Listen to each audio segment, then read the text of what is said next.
What if I told you the world's most powerful empire didn't really fall? It just faded from memory like an old photograph left out in the rain. Picture this, a city of marble and sweat. Murals on every wall, gossip in Latin echoing through alleyways, water flowing through handcrafted aqueducts, all while kids play in stairwells and philosophers argue in smoky forums. That was Rome. But when we picture it today, what do we see? Gladiators, sandals, maybe Russell Crowe yelling at a crowd. We turned one of history's most complex civilizations into a movie trailer. While we remember the empire that conquered, we've forgotten the empire that functioned. The one with piped water in working-class apartments, female entrepreneurs in the marketplace, engineers building earthquake-resistant structures before engineering was even a word. Before you get too cozy thinking Rome was just emperors in togas and chariots on cobblestones, you might want to sit down. Like this video, but only if you've ever wondered how a civilization can shape your language, your laws, even your calendar, and still get reduced to ruins and memes. And tell me in the comments, if you could step into a Roman street for one day, what would you want to see first? Now dim the lights, dust off your imaginary sandals, and let's dive deep into the uncomfortable truth behind the empire we never truly let go of, and somehow still managed to forget. You wake to the gentle glow of dawn filtering through wooden shutters, painting golden patterns across the plastered walls of your apartment. The warmth of morning light beckons you from dreams of gods and chariots into the pulsing heart of the greatest empire the world has ever known. Your bed, a simple wooden frame with a wool-stuffed mattress, creaks softly as you stretch. The linen blanket slides away, releasing the familiar scent of home. Outside, the city is already stirring. The aroma of freshly baking bread mingles with wood smoke, drifting up from the pister's shop below. Home is an insula, a multi-story apartment building housing dozens of families just like yours. These remarkable structures of brick and concrete rise 5 or 6 stories high, creating a skyline that would remind you of modern apartment blocks, though built nearly 2 millennia earlier. Your bare feet touch cool terracotta tiles, sending a pleasant shiver up your spine. Unlike wealthy patricians in their sprawling villas, your apartment is modest. A few rooms for living, sleeping, and cooking. Yet in this space, you find comfort and belonging at the center of the world. Rome's morning symphony filters through your window. Melodic calls of street vendors arranging their wares, the rhythmic hammering of craftsmen, the occasional rumble of wooden cartwheels on stone streets. These sounds have been the backdrop to your life since childhood. At a clay basin, you pour water from a pitcher to wash your face. The water, remarkably clean and fresh, has traveled miles through one of Rome's magnificent aqueducts before reaching the public fountain near your building. This simple morning ritual connects you to Rome's greatest marvel, its water system. The cool splash against your skin fully awakens your senses. Few people in any era, even 2,000 years in your future, will enjoy such reliable access to clean water. The network feeding Rome delivers over 200 million gallons daily, an engineering achievement unmatched for centuries to come. Droplets catch the morning light as you dry your face with a soft linen cloth. Your hair needs attention, and you reach for a small ceramic jar of olive oil, working a few drops through your locks with practiced fingers. In Rome, cleanliness isn't merely practical, it's the mark of a civilized person. On a wooden shelf beside your bed rest a few precious items: a small bronze mirror polished to a shine, a delicately carved bone comb, and a tiny terracotta pot containing coal for your eyes. These aren't luxuries but necessities for presenting yourself as a proper Roman, regardless of your station. With a practiced hand, you apply a touch of red ochre to your lips and cheeks, working quickly in the strengthening light. Time waits for no one in Rome, and the day ahead calls to you with possibilities that span from the mundane to the divine in this city of a million souls. Your stomach offers a gentle reminder that breakfast awaits. Unlike elaborate modern morning meals, yours is elegantly simple: a piece of crusty bread dipped in watered wine, perhaps with a drizzle of golden olive oil and a pinch of sea salt. Some mornings bring the luxury of soft cheese or dried figs. Standing by the window, you eat while watching the city awaken. Below, a milk seller guides his goat through the narrow street, stopping at doorways to fill waiting jugs. A cluster of schoolboys hurries past, wax tablets tucked under their arms, their excited chatter rising up to your window. The bread crackles pleasantly between your teeth, still warm from the communal ovens. The wine is properly diluted. Romans considered drinking undiluted wine the mark of barbarians or alcoholics. This simple fare will sustain you until midday, when the city pauses for a more substantial meal. Now for dressing.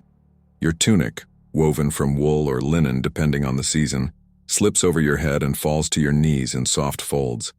You secure it at the waist with a woven belt, creating the dignified draping that any Roman would recognize as properly modest yet fashionable. If there's a morning chill, you might add a palla, a large rectangular shawl that drapes elegantly over your shoulders. While the wealthy might wear garments dyed in rare purple or saffron yellow, yours is a practical natural wool with a simple colored border, tasteful within your means. Your feet slide into leather sandals, the familiar straps crossing over your ankles in patterns worn by millions across the empire. These practical shoes, crafted to last for years, will carry you through Rome's remarkable streets, paved in stone that makes the city navigable in all weather. A few copper coins make a satisfying weight in the small purse tied to your belt. These sestertian asses will cover the day's necessities, perhaps a hot lunch from a thermopolium, a small offering at the temple, or an unexpected treasure discovered at the marketplace. With a final glance in your polished bronze mirror, you're ready.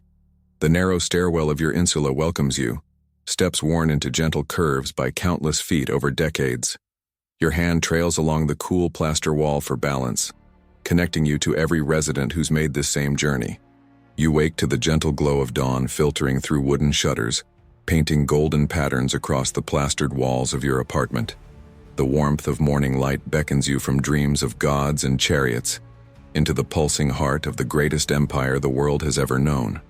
Your bed, a simple wooden frame with a wool-stuffed mattress, creaks softly as you stretch. The linen blanket slides away, releasing the familiar scent of home. Outside, the city is already stirring. The aroma of freshly baking bread mingles with wood smoke, drifting up from the pister shop below. Home is an insula, a multi-story apartment building housing dozens of families just like yours. These remarkable structures of brick and concrete rise 5 or 6 stories high, creating a skyline that would remind you of modern apartment blocks, though built nearly 2 millennia earlier. Your bare feet touch cool terracotta tiles, sending a pleasant shiver up your spine. Unlike wealthy patricians in their sprawling villas, your apartment is modest, a few rooms for living, sleeping, and cooking. Yet in this space, you find comfort and belonging at the center of the world. Rome's morning symphony filters through your window, melodic calls of street vendors arranging their wares, the rhythmic hammering of craftsmen, the occasional rumble of wooden cartwheels on stone streets. These sounds have been the backdrop to your life since childhood. At a clay basin, you pour water from a pitcher to wash your face.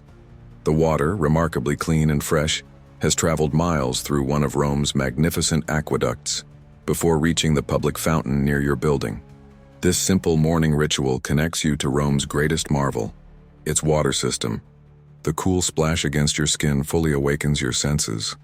Few people in any era, even 2,000 years in your future, will enjoy such reliable access to clean water.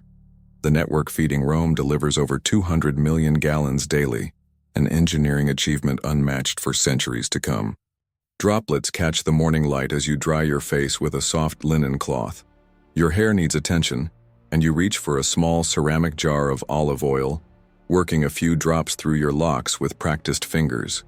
In Rome, cleanliness isn't merely practical, it's the mark of a civilized person. On a wooden shelf beside your bed rest a few precious items: a small bronze mirror polished to a shine, a delicately carved bone comb, and a tiny terracotta pot containing coal for your eyes. These aren't luxuries but necessities for presenting yourself as a proper Roman, regardless of your station. With a practiced hand, you apply a touch of red ochre to your lips and cheeks, working quickly in the strengthening light. Time waits for no one in Rome, and the day ahead calls to you with possibilities that span from the mundane to the divine in this city of a million souls. Your stomach offers a gentle reminder that breakfast awaits. Unlike elaborate modern morning meals, yours is elegantly simple: a piece of crusty bread dipped in watered wine, perhaps with a drizzle of golden olive oil and a pinch of sea salt. Some mornings bring the luxury of soft cheese or dried figs. Standing by the window, You eat while watching the city awaken. Below, a milk seller guides his goat through the narrow street, stopping at doorways to fill waiting jugs. A cluster of schoolboys hurries past, wax tablets tucked under their arms, their excited chatter rising up to your window. The bread crackles pleasantly between your teeth, still warm from the communal ovens. The wine is properly diluted. Romans considered drinking undiluted wine the mark of barbarians or alcoholics. This simple fare will sustain you until midday, when the city pauses for a more substantial meal. Now for dressing. Your tunic, woven from wool or linen depending on the season, slips over your head and falls to your knees in soft folds. You secure it at the waist with a woven belt, creating the dignified draping that any Roman would recognize as properly modest yet fashionable. If there's a morning chill, you might add a palla, a large rectangular shawl that drapes elegantly over your shoulders.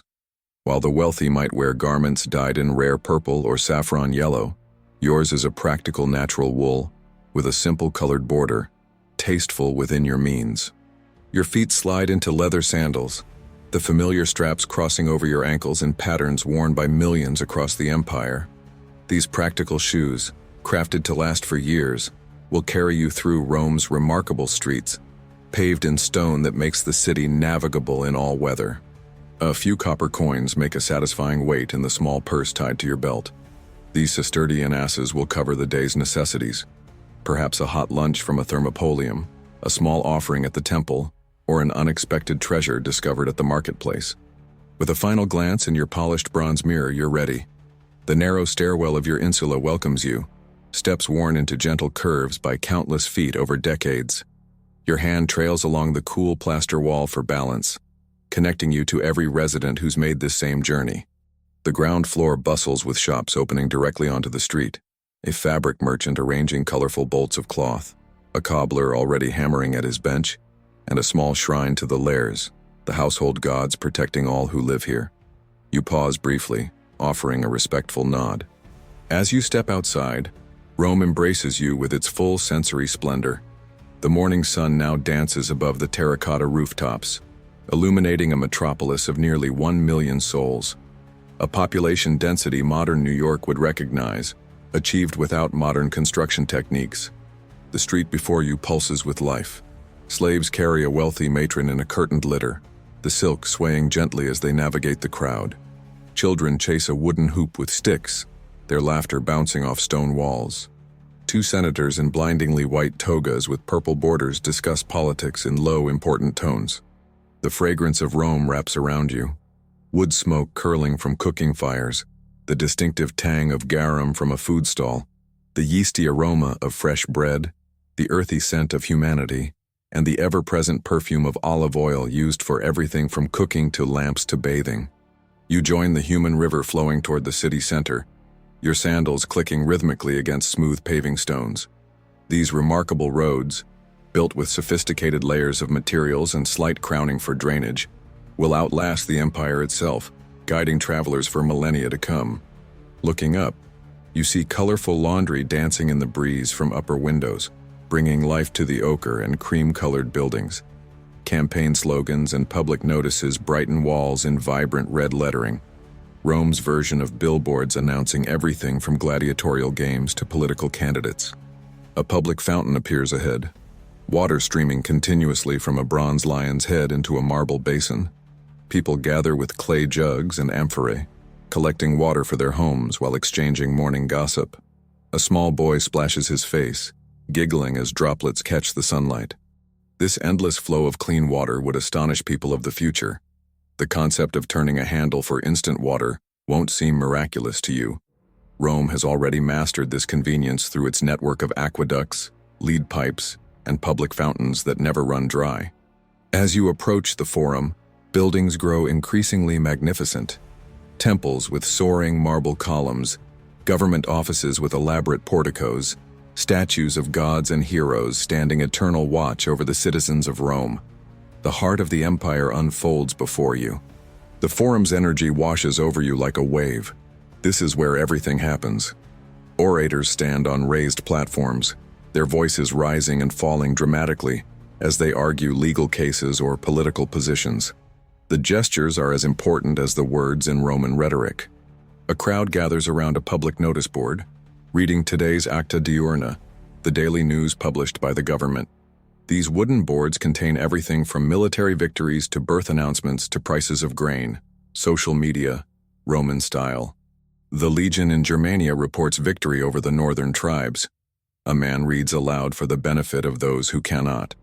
Another voice chimes in.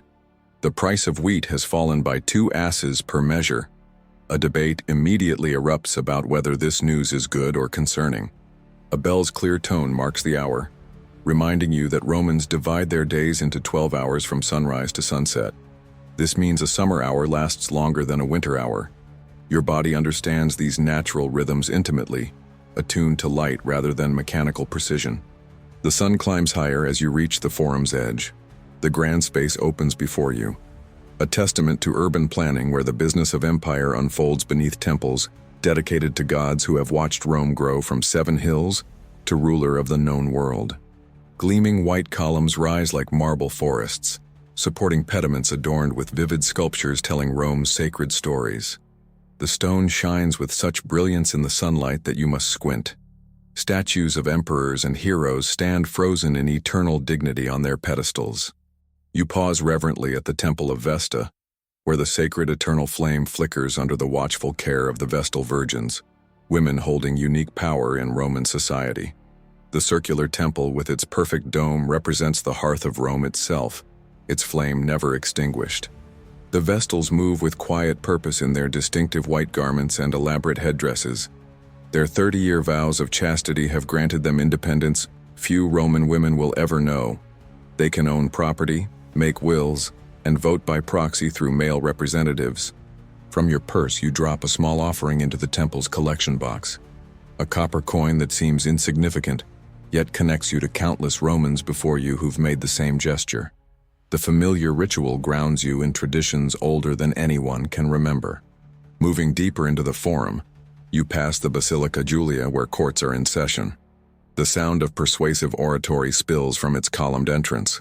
Inside, citizens sit on tiered benches, listening to legal arguments in cases that will shape the law for generations to come. Innocent until proven guilty, the right to face your accuser, the weight of evidence over hearsay.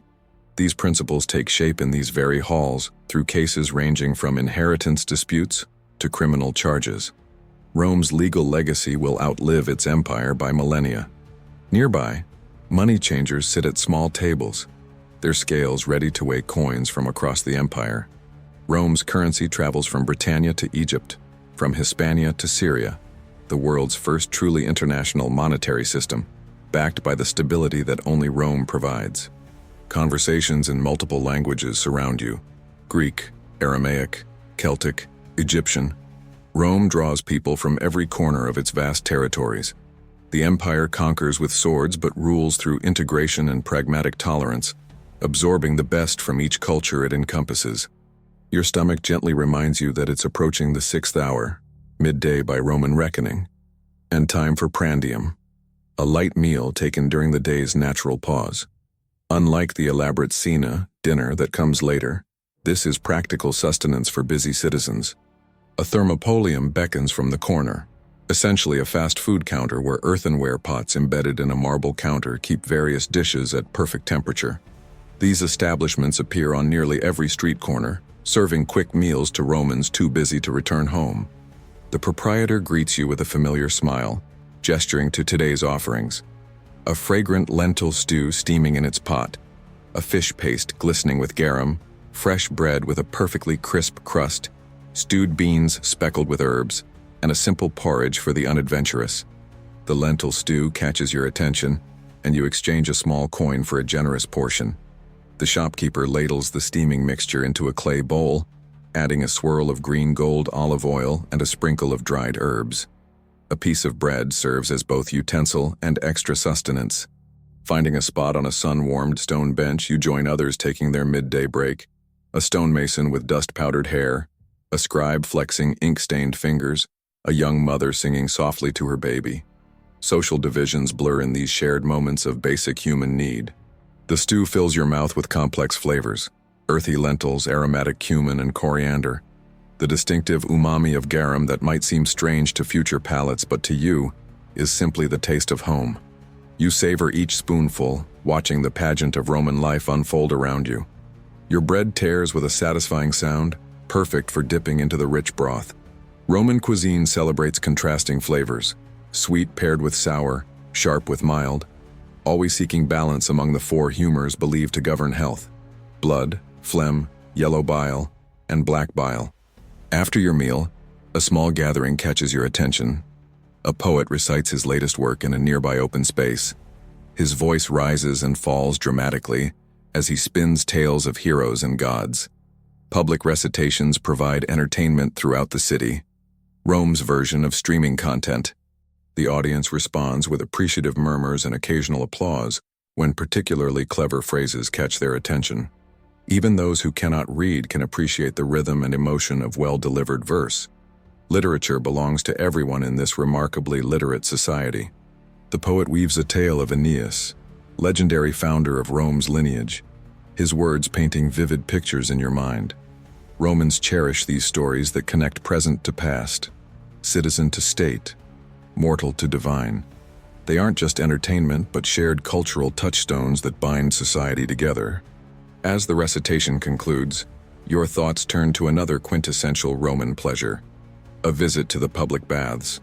These remarkable institutions blend cleanliness, exercise, and socializing into an experience that defines Roman civilization itself.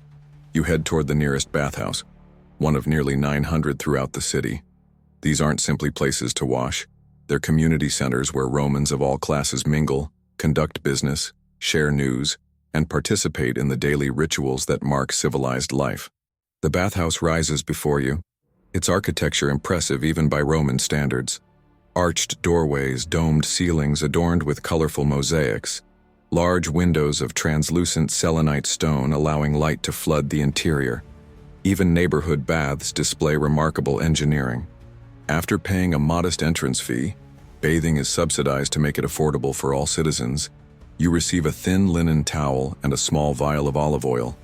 The female bath attendant directs you toward the women's section, as most facilities separate genders during regular hours. Inside, a symphony of echoing conversations and splashing water welcomes you. The air hangs heavy with humidity, carrying the mingled scents of perfumed oils, sweat, and mineral-rich water that flows constantly through an ingenious system of pools and channels. In the apoditerium, the changing room, you remove your tunic and sandals, storing them in a small wall niche. Public nudity carries none of the taboos it will acquire in later centuries. The human form is simply natural, and cleanliness is essential to proper Roman dignity. You uncork your vial of olive oil, pouring some into your palm before spreading it across your skin. Romans don't use soap as we know it. Instead, this oil application, followed by scraping with a curved metal strigil, removes dirt and dead skin while stimulating circulation. A woman nearby helps apply oil to her elderly mother's back, their conversation flowing easily about household matters. In another corner, two friends laugh as they discuss the latest scandal involving a prominent senator. The bathhouse erases many social boundaries, creating a space for genuine connection. The tepidarium welcomes you next, a warm room with heated floors and walls that prepares your body for the bathing ritual. Women of various ages and social stations relax in the gentle heat, some chatting quietly, others sitting in contemplative silence with eyes closed. The floor beneath your feet performs an engineering miracle. Hollow spaces underneath allow hot air from furnaces to circulate, creating the world's first radiant heating system. This Hippocaust technology is so effective that bath attendants wear wooden clogs to protect their feet. You notice a woman reading aloud from a scroll to a small group of listeners, sharing a popular romance story about star-crossed lovers from different provinces. Literature flourishes in these communal spaces where ideas and stories spread through both written and oral traditions. Moving deeper into the bathing sequence, you enter the caldarium, the hot room, where steam rises in fragrant clouds from a pool of heated water. The intense heat opens your pores and induces cleansing perspiration, purifying your body according to Roman medical understanding. Women converse in hushed tones as they soak and sweat. You catch fragments of conversations about an upcoming wedding, the rising price of silk imported from distant China, political rumors, and speculation about next month's theatrical performances. The bathhouse serves as Rome's information exchange. A gray-haired woman with a dignified bearing shares medical advice with a younger companion. Which herbs best treat winter coughs? How to prepare a poultice for joint pain. Knowledge passes freely here, crossing generations and social classes in the steamy, intimate atmosphere. When the heat becomes too intense, you seek relief in the frigidarium, where a pool of cool water awaits. The temperature shock invigorates your body, closing pores and tightening skin. You dip beneath the surface, emerging with a delighted gasp that turns to appreciative laughter. The cold water startles your senses awake, your skin tingling pleasantly as blood rushes to the surface. Other women chat and splash nearby, their conversations continuing seamlessly through each stage of the bathing ritual. The Romans have elevated bathing from mere hygiene to social art. Bathing complete, you return to the changing area, perhaps indulging in a massage with scented oils or a depilation treatment. Romans of both genders prefer smooth skin, and various creams and specialized tools remove unwanted hair, a practice as normal as trimming fingernails. A skilled attendant might offer to style your hair in the latest fashion, perhaps the elaborate curled arrangements favored by the imperial family, or simpler styles for everyday wear. Beauty services available in bathhouses rival modern salons in their variety and sophistication. Refreshed and glowing, you emerge from the bathhouse into the afternoon sunshine. Your skin tingles pleasantly, your muscles feel relaxed, and your mind seems clearer. The Roman bath isn't merely about cleanliness. It's a holistic experience for body and spirit. The day has progressed to the 9th hour, and the city's rhythm shifts as people begin preparing for evening. Workers start closing their shops, children return from lessons, and thoughts turn toward the main meal of the day, the cena, which begins in late afternoon. Before heading home, you visit one of Rome's public gardens, green sanctuaries donated by wealthy citizens seeking to enhance their reputations. These spaces offer respite from urban density and showcase exotic plants from across the empire's vast territories. As you pass through an ornate gate, orderly paths lined with cypress trees and flowering shrubs welcome you. Fountains provide a soothing soundtrack as water dances into marble basins. Statues of gods and mythological figures emerge from carefully arranged foliage like silent guardians. The garden blends beauty with purpose. Many plants serve medicinal functions or provide ingredients for cooking and perfumery. Gardeners tend the space with mathematical precision, creating geometric patterns that reflect Rome's appreciation for order within nature's abundance. Rosemary and lavender release their fragrance as you brush past, their scents known to improve memory and calm the mind. Nearby, a small herb garden grows plants used by physicians: fennel for digestive issues, chamomile for sleep, sage for sore throats. Beauty and healing intertwine in Roman horticulture. Finding a marble bench near a small pond where Egyptian lotus flowers float like jewels, you pause to absorb the tranquility. Turtles bask on sun-warmed rocks at the water's edge. For a precious moment, the city's clamor fades, replaced by birdsong and the gentle splash of fountain water. A breeze stirs the leaves of an imported palm tree, bringing momentary coolness in the afternoon warmth. Gardens like this exist throughout Rome, evidence of how the empire brings the natural world under its civilizing influence, creating ordered beauty from wilderness. Around you, other Romans enjoy the garden in their own ways. A tutor guiding students through plant identification, an artist capturing the scene in quick charcoal strokes, elderly men debating philosophy in the shade, young lovers seeking moments of privacy behind flowering hedges. A woman sits nearby sketching medicinal plants for her personal reference book. She explains to her companion how she combines Eastern healing traditions learned from her Greek father with Roman methods. This cultural cross-pollination happens constantly in the cosmopolitan capital. The sun's position reminds you that evening approaches, time to prepare for the cena, the day's main meal and social event. Unlike modern dinner schedules, the Roman cena begins in late afternoon and may extend for hours, combining nourishment with connection and conversation. As you make your way home through streets now gilded with amber afternoon light, you stop at several market stalls to purchase items for your meal. Roman shopping requires visits to specialized vendors, the baker for bread, the vegetable seller for greens, the cheesemonger for dairy. The market hums with late-day energy as vendors call out the merits of their remaining stock, often offering reduced prices rather than storing perishables overnight. You select fresh greens with peppery flavor, a small round of goat cheese, and a handful of plump olives. A spice merchant offers you a sample of imported pepper, a luxury item that travels thousands of miles from India. You inhale its sharp aroma appreciatively, but settle instead for locally grown herbs, thyme, oregano, and mint, that will flavor your meal at a fraction of the cost. The baker recognizes you with a friendly nod, setting aside a particularly nice loaf he knows you prefer. Slightly darker crust, softer interior. These personal relationships form the backbone of Roman commerce, creating a web of mutual obligation and goodwill throughout the neighborhood. Your purchases nestled in a cloth bag, you continue homeward.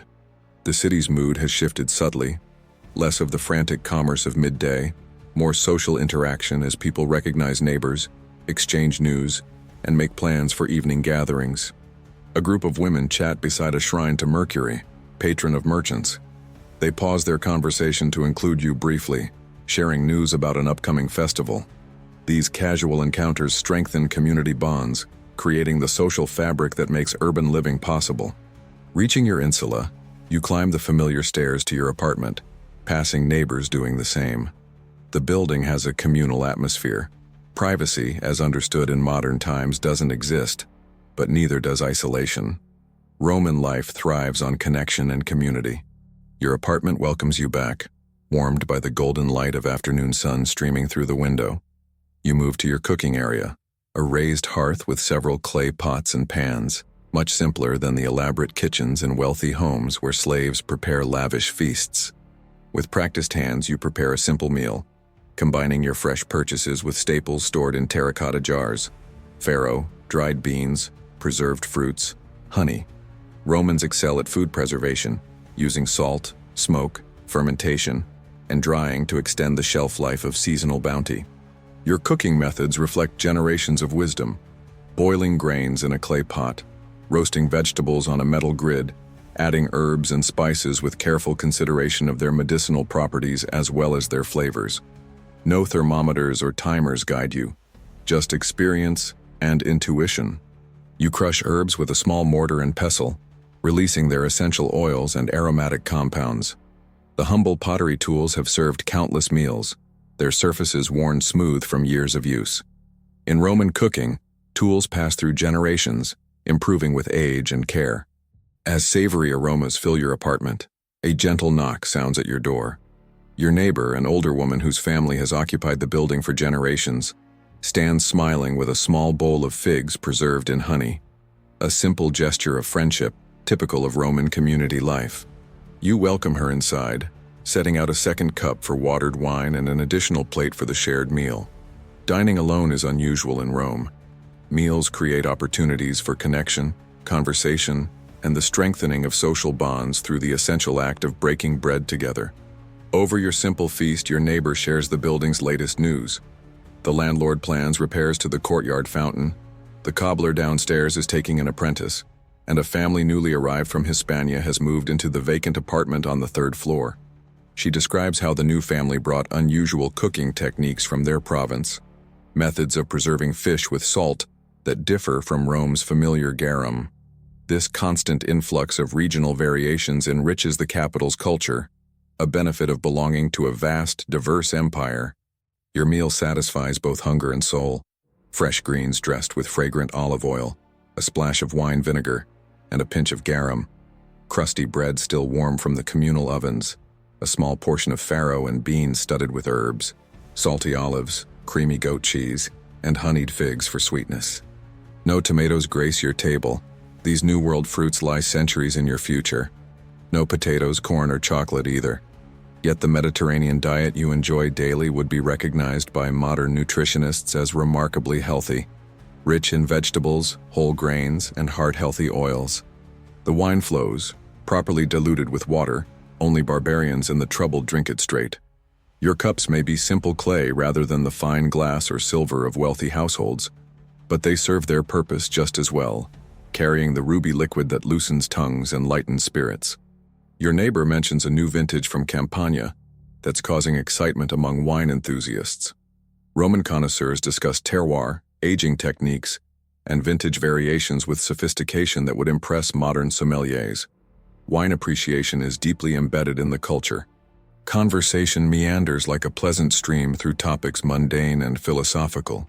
Romans of all classes engage comfortably with ideas, concepts of justice, beauty, virtue, and the proper organization of society belong not just to elites, but to everyone with the capacity for thought. When your neighbor mentions a dispute with a merchant, the discussion naturally turns to principles of fairness in contracts. Even this casual meal includes elements of the philosophical education that Romans value, the ability to reason through problems using established ethical frameworks. As your meal concludes, twilight deepens outside your window. You rise to light oil lamps, their gentle flames casting dancing shadows across the walls. Lighting represents precious resources in a world without electricity. Life's rhythm necessarily follows the sun's journey across the sky. The lamp oil, pressed from olives, releases a faintly fruity scent as it burns, adding another sensory layer to your home environment. The familiar smell triggers memories of countless evenings spent in this same ritual, a comforting continuity linking days and seasons. Evening unfurls before you with possibilities. Perhaps you'll join neighbors in the building's courtyard where someone will share stories or play music on a reed flute. Maybe you'll attend a public recitation if your budget permits, or simply enjoy the cooling air from your window as the city transforms. Your neighbor mentions a traveling storyteller performing nearby tonight, specializing in tales from Egypt and the eastern provinces. Cultural entertainment flourishes in Rome's neighborhoods, accessible diversions that require neither literacy nor wealth, just appreciation for a well-told story. Rome after dark isn't the brilliantly illuminated environment of modern cities, but neither is it pitch black. Oil lamps mark major intersections, torches illuminate important buildings, and the occasional wealthy home glows with the light of many lamps. The moon and stars claim greater prominence in this gentler darkness. Shadows transform familiar streets into mysterious landscapes where imagination flourishes. Romans are comfortable with this nighttime transformation. Darkness isn't feared but respected as part of nature's necessary balance, bringing rest and renewal after days' productive activity. If you venture out, you'll carry a small oil lamp, its flame protected by your cupped hand. Some streets become treacherous after sunset, as shadows provide cover for mischief. Wealthier Romans travel in litters with torch-bearing escorts, their processions creating moving islands of light. Neighborhood vigilance increases after dark. Shopkeepers sit outside their closed businesses, sharing wine and keeping watch. Children are called indoors, though older boys might still roam in groups. The elderly often observe from windows, their presence adding another layer of community security. The city offers nocturnal pleasures, taverns alive with laughter and music, small theaters presenting comedic performances, private dinner parties spilling conversation into torchlit courtyards. Rome doesn't simply sleep when the sun retreats. It shifts into a different, more intimate mode. Music drifts from a nearby insula, someone playing a kithara, a stringed instrument similar to a lyre. The melody is joined by a soft voice singing a popular love song. Impromptu performances like this create the soundtrack of Roman evenings, bringing beauty to the close of day. Your neighbor takes her leave with warm words of thanks for meal and company. You clear away dinner's remains, washing cups and plates with water from a stored jug, drying them with a linen cloth for tomorrow's use. These simple tasks connect you to millions of Romans performing identical rituals. As evening deepens toward night, you prepare for sleep. You change into a simple sleeping tunic, wash your face and hands in cool water, and perhaps offer a brief prayer to the household gods whose small shrine occupies a corner of your main room, their painted faces watching over you. The little shrine, a lararium, contains small painted or sculpted figures representing your household deities. You might leave a modest offering, a flower, a bit of food, a drop of wine. These domestic devotions happen daily in homes across the empire, a private complement to public religion. Your bed awaits the same simple frame where you began your day. You trim the oil lamp's wick to conserve precious fuel, leaving just enough light to find your way should you need to rise during the night. The flame's gentle dance casts golden patterns as you settle beneath your blanket. Through the window drift the diminishing sounds of the city, distant laughter, the melancholy notes of a flute, the occasional call of a night watchman. Rome never truly sleeps, but it quiets, like a conversation dropping to a whisper rather than ending completely. Your mind reviews the day's events, the poet's recitation, conversations at the baths, the freshness of market vegetables, the pleasant meal shared with your neighbor. These simple pleasures form the substance of Roman life, a tapestry of sensory experiences and human connections. As you drift toward dreams, your mind might wander to tomorrow's plans or linger on today's encounters. Perhaps you'll dream of distant provinces described by travelers, the misty forests of Britannia or the sun-baked deserts of Egypt, places you may never see but can vividly imagine. The empire makes these far-off lands seem somehow both exotic and familiar. They belong to your Rome, after all. Maps and public buildings show territories stretching beyond the horizon, all connected by those famous roads, all governed by the same laws that shape your daily existence. Sleep comes easily after a day of physical activity in the open air. Romans understand the connection between bodily exertion and restful sleep, another aspect of their practical wisdom about human health that balances mental and physical well-being in ways some modern societies have forgotten. What you cannot envision is how future generations will perceive your world, how they'll construct incomplete narratives from fragments of pottery and stone, how they'll misunderstand as much as they understand, how the texture of your ordinary life will become extraordinary through time's distance. You'll never know that the empire you take for granted will someday fall, that languages will evolve from your familiar Latin, that religions will transform, that technologies will advance beyond imagination. You're simply living your life in the eternal city, in what feels like the center of everything, and in many ways it is. Rome in its golden age represents one of humanity's most remarkable achievements, a sophisticated urban civilization with engineering, art, literature, law, and social structures that will influence countless societies long after the empire's memory has faded. As you sleep, the aqueducts continue delivering water from distant mountains. The legal principles developed in Rome's courts spread throughout the provinces, and architectural innovations support structures that will stand for centuries. Rome's gift to the future takes tangible form all around you. Your life, ordinary to you, forms one thread in this magnificent tapestry. The way you shop, cook, worship, work, bathe, dress, and think is uniquely yours, yet part of a cultural pattern stretching across continents and echoing through millennia in ways you cannot possibly foresee. The Latin words you speak each day will evolve into Italian, French, Spanish, Portuguese, and Romanian. The laws that govern your transactions will influence legal codes across Europe and beyond. The architectural principles that shaped your apartment building will inspire structures worldwide. As sleep embraces you, Rome continues its ancient rhythms. The Tiber reflects moonlight as it has for centuries before Rome existed, and will for centuries after its empire fades. Stars wheel overhead, watched by Romans and their descendants in an unbroken chain of human wonder. In the distance, night watchmen call the hours, their voices carrying through streets designed for sound to travel efficiently.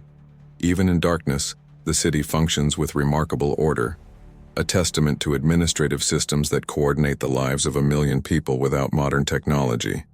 Public slaves tend the sacred flame in Vesta's temple, ensuring it never extinguishes. Bakers prepare dough for tomorrow's bread, working through the night to feed the city. Guards patrol the grain storehouses, protecting Rome's food security. The empire never truly rests. Dawn will arrive as it always does. You'll wake again in your apartment, in your insula, in your neighborhood, in your Rome, living a life that future generations will struggle to understand through incomplete evidence and imperfect imagination.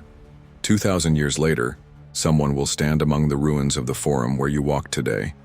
They'll try to imagine your reality, a person who experienced Rome not as ancient history, but as the living, breathing present. They'll grasp some truths and miss many others. They might picture you in a toga, though you rarely if ever wore one, eating exotic delicacies, though your diet was primarily grains and vegetables, or attending bloody spectacles daily, though you might see such games only on special occasions, if at all. What they'll find hardest to comprehend is the sheer normalcy of your existence, how the marble monuments were simply buildings to you, how the great figures in history books were just people in the news, how the mighty empire was merely the government, sometimes distant and sometimes immediate. The forum where you stopped to read public notices was your city center, not an archaeological site. The temples where you made offerings were places of living faith, not architectural curiosities. The roads you walked were practical infrastructure, not historic remains to be excavated and studied. Future scholars might analyze fragments of pottery similar to dishes you use daily without a second thought. They'll carefully preserve coins like those you casually carry in your purse. They'll write academic papers about the construction techniques of your unremarkable apartment building. Your ordinary possessions, hairpins, cooking pots, oil lamps, sandals, might someday rest in museum cases, separated from human touch by protective glass. The mundane objects that surround your daily life will transform into precious artifacts, studied for clues about a vanished civilization. Languages you hear spoken casually in the marketplace, Latin, Greek, Celtic, Aramaic, will become subjects of scholarly specialization. Religious practices you observe as matter of course will be reconstructed through fragmentary evidence. Social customs you navigate instinctively will be analyzed in academic journals. Because that's the truth about history that often eludes us. Behind the grand narratives of empires rising and falling, behind the marble busts and gold artifacts in museums, lived millions of ordinary people. People who laughed, loved, worried, worked, and wondered, just like you do today. The true story of Rome isn't just about emperors and conquests. It's about the woman who baked bread before dawn, the child practicing letters on a wax tablet, the physician combining herbs for medicine, the mason carefully fitting stones for an aqueduct that would last millennia. It's about you, rising with the sun, washing your face with aqueduct water, walking on ingeniously engineered streets, shopping in bustling markets, relaxing in community baths, sharing meals with neighbors, and falling asleep to the sounds of a city that never suspected its glory would fade. Your daily routines, unremarkable to you, form the true fabric of Roman civilization. The empire's greatest achievement wasn't its monuments, but its ability to organize daily life for millions in ways that created stability, comfort, and meaning across vast territories and diverse populations. The sophisticated water management that brings clean water to your neighborhood fountain represents knowledge that will be lost for centuries after Rome's fall. Future generations will suffer from preventable waterborne diseases because this practical expertise disappeared with the empire. The public health benefits of your regular bathing habits, taken for granted by every Roman, will vanish from much of Europe for 1,000 years. The connection between cleanliness and well-being, obvious to you, will be forgotten in the darkness that follows Rome's decline.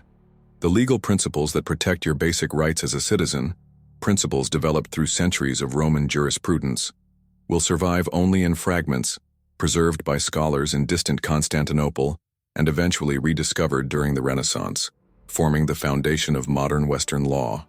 The efficiency of your urban planning, the logical street grid, the clever multi-story housing, the distributed marketplaces ensuring food access throughout the city, represents urban design wisdom that won't be equaled until the 19th century, over 1,500 years in your future. The medical knowledge applied by Roman physicians, their understanding of herbal remedies, surgical techniques, and preventative care, will be partly preserved in texts, but largely lost in practice, leading to centuries of unnecessary suffering before being gradually rediscovered and expanded. The architectural principles that created your city's magnificent public buildings, the perfect arches distributing weight, the concrete recipes allowing massive domed spaces, the engineering that keeps tall structures standing through earthquakes, will disappear for centuries before being recovered. Perhaps the most valuable insight about ancient Rome isn't about emperors or conquests or architectural marvels. Perhaps it's simpler. The recognition that people separated from us by vast stretches of time were nonetheless people, with the same fundamental hopes, fears, and dreams that shape our own lives. You worry about making ends meet, about your family's health, about political changes that might affect daily life. You find joy in a perfectly baked loaf of bread, in the laughter of children playing in the street, in the cool relief of shade on a hot afternoon.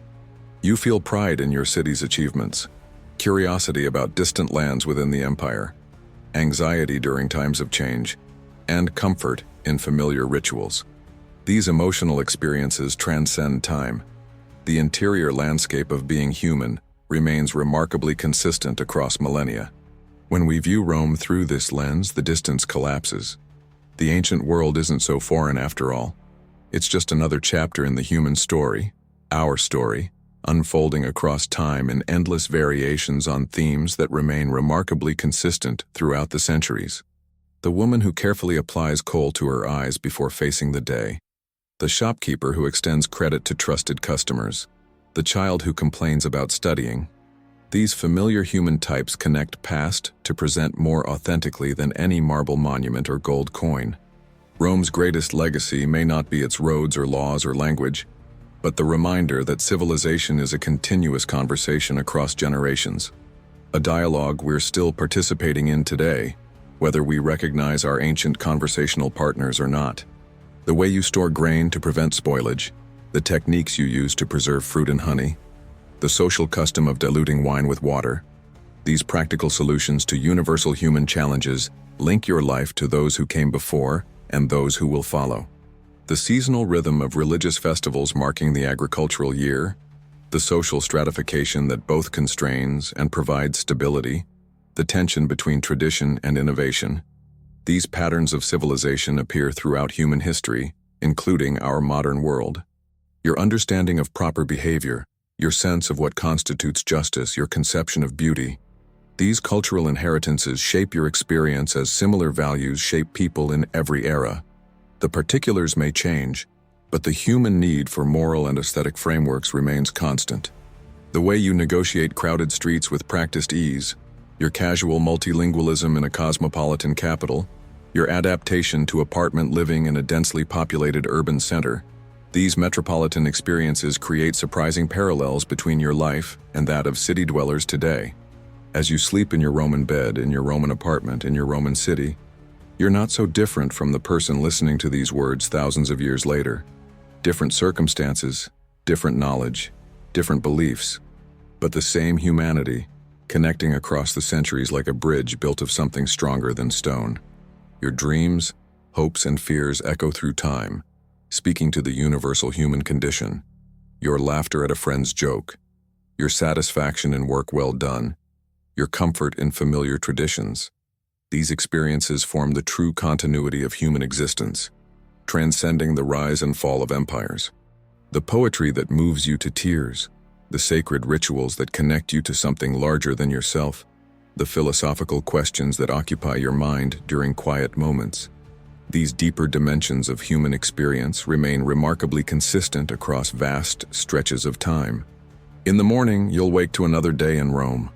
You'll wash your face, eat a simple breakfast, work, bathe, eat again, and sleep. The eternal cycle of human existence continuing through your particular life in your particular time and place, significant precisely in its beautiful ordinariness. You'll never know that future generations will struggle to piece together the texture of your daily life, from fragments of pottery, eroded inscriptions, and foundations of buildings. You'll never realize how much will be lost, and how much, surprisingly, will endure. The small oil lamp that lights your room will eventually be extinguished. The empire that shapes your world will eventually fall. The language you speak will eventually transform.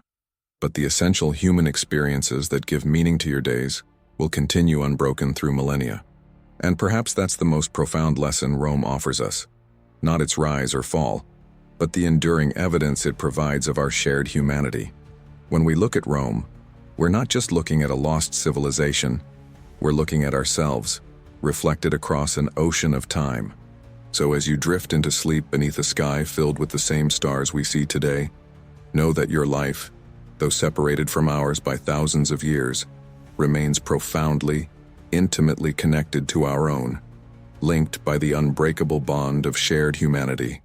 This is Rome's true immortality, not in stone or law or language, but in the continuation of human experience, passed like a torch through countless generations, illuminating our understanding of what it means to be human in this particular world we all, across time, share.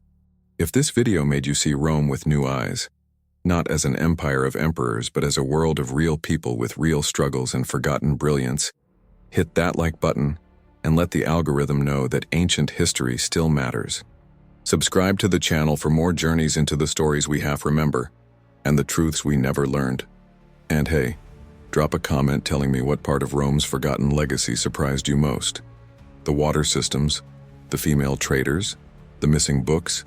Because remembering isn't just about the past it's about what we choose to carry forward. And Rome, it never really left, we just stopped noticing.